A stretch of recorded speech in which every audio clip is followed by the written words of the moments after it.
CatSynth TV. Hey everybody, CatSynth TV, and we are at the Cartoon Art Museum in San Francisco for the Book of Weirdo. It was kind of the result of the election of Ronald Reagan, because it was a real atmosphere that suddenly had a real shift to the right. What's that like? Of a time, and it was a reaction to that, and it was also a reply to Raw. Raw was a highfalutin arty comics magazine by Art Spiegelman and Francois Millet, and he wanted to do something that was just really kind of street level, with could be have primitive artists, and was funny. Another aspect of the history of Weirdo was the street publications of Bruce N. Duncan and Ace Backwards, and that was Teletimes. He did an interview. Robert and Aileen did an interview, a mail interview with Bruce, and we all speculate, though Robert sometimes argues it, that Teletimes was an influence on him because he saw it and he saw the energy that was coming out of it, and that and punk comics that were coming out at the time. So Robert said that he was in he was in the state of meditation, and all of a sudden in a flash, the idea of Weirdo came to him. And he just wanted to have a fun, weird magazine that would just publish some crazy stuff, that's for sure. Crumb tended to just, come to town. He'd usually make advanced meeting things or whatever. And at one time, he'd come to town back in like 72, and I was expecting him at some time because we agreed to publish this next book he was doing called a comic book called High Tone Comics, Your High Tone Comics. And I was out of town for a friend's wedding, and I got back to town, and somebody says, "Oh, Crumb was by." I says, "Yeah, okay, is he still in town?" I don't know. I found out that I wasn't in, so he went over to see Don Donahue and sold him the book.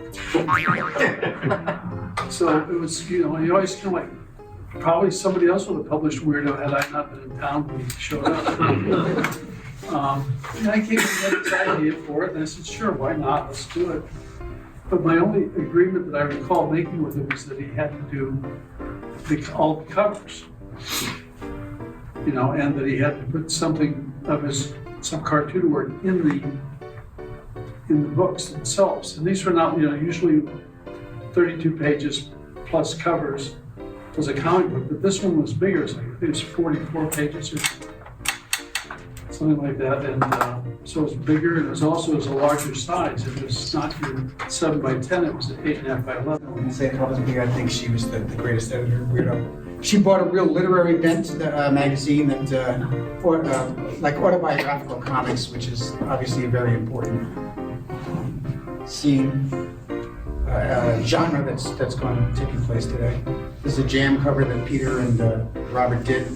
I think they lean up there. We use this as the back cover of the book. Maxon was a kind of a well-known or well-seen figure around the streets of San Francisco for decades. You could see him around Market Street between 2nd and 1st, usually in a meditation position, legs crossed, head down, and his little begging bowl in front of him.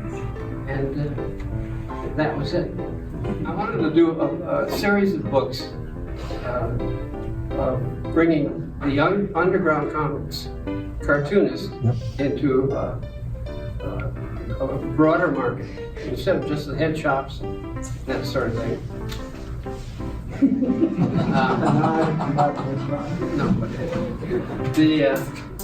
And illustrating the classic literature, meaning it's public domain. And so the first book was Wilson's Anderson. I went up to S. Clay Wilson and I said, "Would you like to do a children's book?"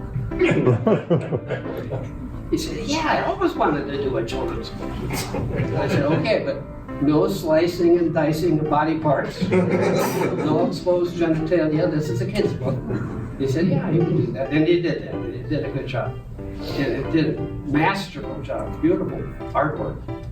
And then got through the series, and then I had written Robert Crumb, and if he would like to do one of these word play books, cottage classics, I call them.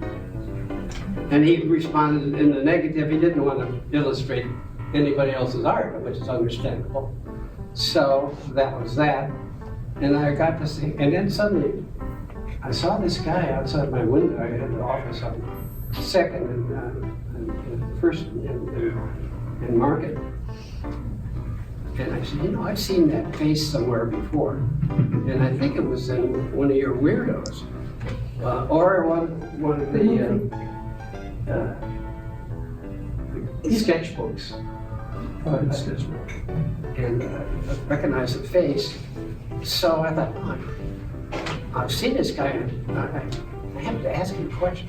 So I went up, and there's a guy. He's in meditation.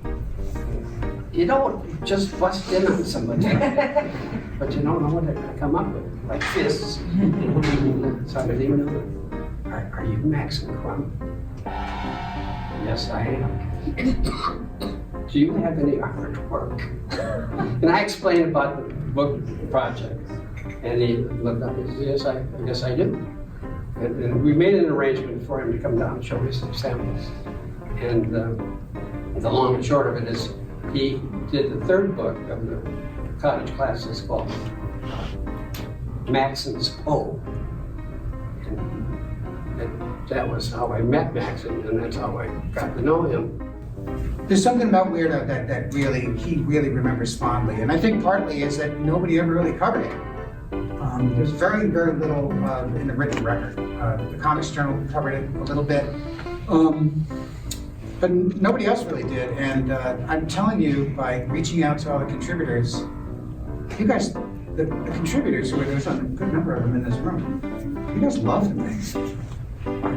And I really think it has an affection for Robert as well, and the wonderful job that Aileen and Peter did.